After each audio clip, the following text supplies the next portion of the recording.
The sun dipped low behind the red cliffs, throwing streaks of fire across the open land. The prairie stretched quiet and endless, broken only by the cry of a hawk and the whisper of dry grass swaying in the wind. Ethan Hollis nudged his horse along the narrow creek, eyes scanning for strays that had broken loose from the herd earlier. He was tired, his back aching, his hands blistered, but something in the stillness pressed heavy on him. The land always spoke before trouble, and tonight it spoke too softly. He stopped when he heard it, a whisper, faint as a ghost, threading through the trees. His brow furrowed. The horse shifted uneasily beneath him. He listened hard, heart pounding. "Please, broken bar, help me." He swung down from the saddle, boots sinking into damp soil. His eyes darted through the cottonwoods, shadows long and strange in the fading light. Then he saw movement, low by the creek bed. A pile of leaves stirred. He walked closer,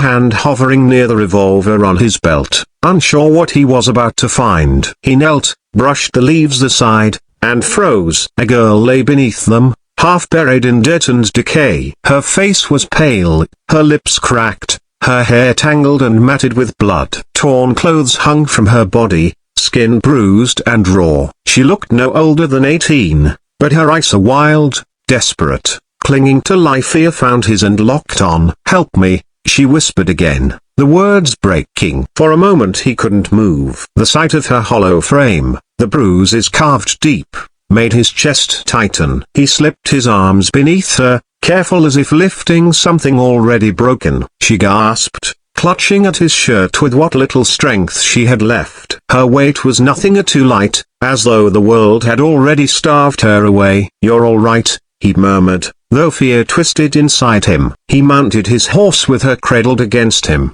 pressing her close as the animal bolted toward their ranch. Every stride jarred her body, every wince tore at him. "Just hold on, I've got you." By the time he reached the cabin, her head lolled against his chest, breath shallow and faint. He swung down, carried her inside, and laid her on the bed. He lit the lantern, the flame flickering across her battered face. His hands shook as he fetched water and cloth. He wiped the dirt and blood away, jaw clenching at every bruise that surfaced. Rope burns scarred her wrists and ankles, raw and angry. She flinched at his touch, eyes darting, fear sharpening even in weakness. He softened his movements, voice low and steady. "No one's gonna hurt you, not here." Hours passed as he cleaned her wounds, coaxed her to sip water, spooned broth into her trembling mouth. Slowly, color crept back into her cheeks. Finally, her voice cracked the silence,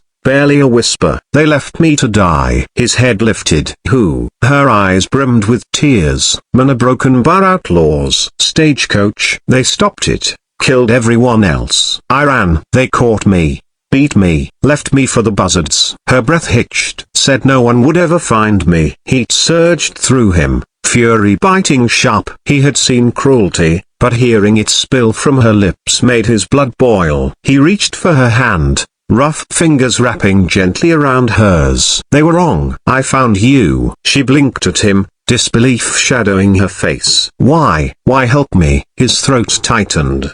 "Because no one deserves to be left in the dirt. Not while I'm still breathing." She turned her face into the pillow, shoulders shaking with silent sobs. He stayed beside her, rifle within reach, listening to the storm of her grief. Outside, coyotes howled across the plains. Every sound set him on edge. He knew men like those she described are ruthless, hungry, certain no one could stop them. If they realized she'd survived, they'd come hunting. Morning bled across the land, pale and gray. He brewed coffee, checked the sky, and saddled his horse to ride the fence line. When he returned, she was sitting up, blanket wrapped around her thin frame. Her eyes followed him, wary but steadier than before. "You should let me go," she whispered. "If they find me here, they'll burn it all." "They'll kill you." He set the rifle against the wall and crossed the room. "Then they'll have to try." Her lips parted, disbelief softening into something else. Help flickered, fragile but alive. She looked away, tears stinging her eyes. Days passed. She spoke more, though only in fragments. Her name was Clara. She had been traveling west to join her uncle when the stagecoach was taken. She told him about the night, men with scarves over their faces, guns blazing, passengers dragged into the dirt. She had run, heart hammering, but they caught her, laughed at her screams, and left her broken for the vultures. Every word twisted his stomach tighter. Ethan taught her how to walk the yard again, her legs weak but stubborn. He showed her how to hold a tin cup without spilling, how to steady her hands with breath. At night she dreamed, thrashing, crying out, and he would sit by her side, hand resting on hers until the fear ebbed away. One evening, as the sun bled red over the hills, she stood by the window. "They'll come," she said. He didn't ask how she knew. He only loaded the rifle, cleaned the revolver, and sharpened the knife he kept by the door. The first sign came 3 days later, a column of dust on the horizon. Clara's face drained of color. "It's them." Ethan's got twisted, but his voice stayed steady. "Get inside. Stay low." She obeyed, crouching by the bed, eyes wide. He stepped onto the porch, rifle in hand. 3 riders approached, black scarves around their necks, rifles slung across their shoulders. Their leader, a tall man with a scar cutting through his cheek, reined in first. His eyes swept the ranch, cold and calculating. "Afternoon," the man drawled. Ethan stood firm. "What brings you out here?" The man's smile was slow, cruel. "We're looking for something. Or rather, someone." "Young girl, dark hair." "Stagecoach went bad a few days back. Heard she ran." "Folks like that don't last long out here. But figured we'd make sure." Ethan's jaw tightened. "Ain't seen her." The outlaw's eyes narrowed, studying him. "Funny thing, buzzards were circling by the creek yesterday. Nobody. Just leaves scattered." "You sure you ain't seen nothing?" Ethan's grip tightened on the rifle. "I said I ain't." The scarred man leaned forward, eyes glinting. "If she shows up, you best tell us. Otherwise, we'll come back." "And when we do." Broken bar. His gaze swept the cabin, the barn, the fields.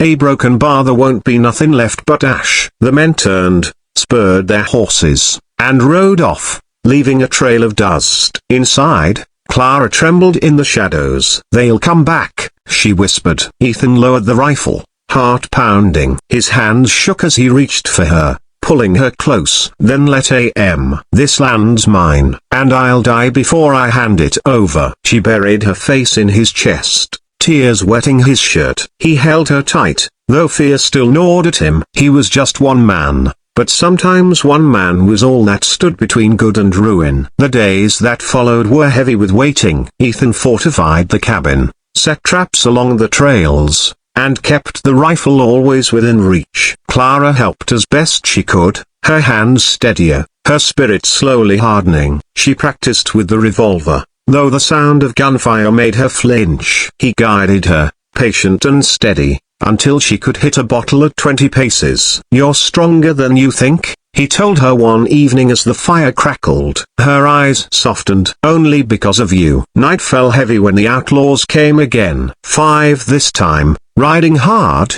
their torches burning like fire against the dark. Clara clutched the revolver, breath quick and shallow. Ethan's hand rested on her shoulder. "Stay low. Do what I taught you." The horses thundered closer, men shouting, guns raised. Ethan stepped out onto the porch, rifle braced, heart pounding so hard he could barely hear over it. Fear clawed at him, but he forced it down. For Clara, for the promise he'd made. The first shot rang out, splitting the night. The battle for the ranch began,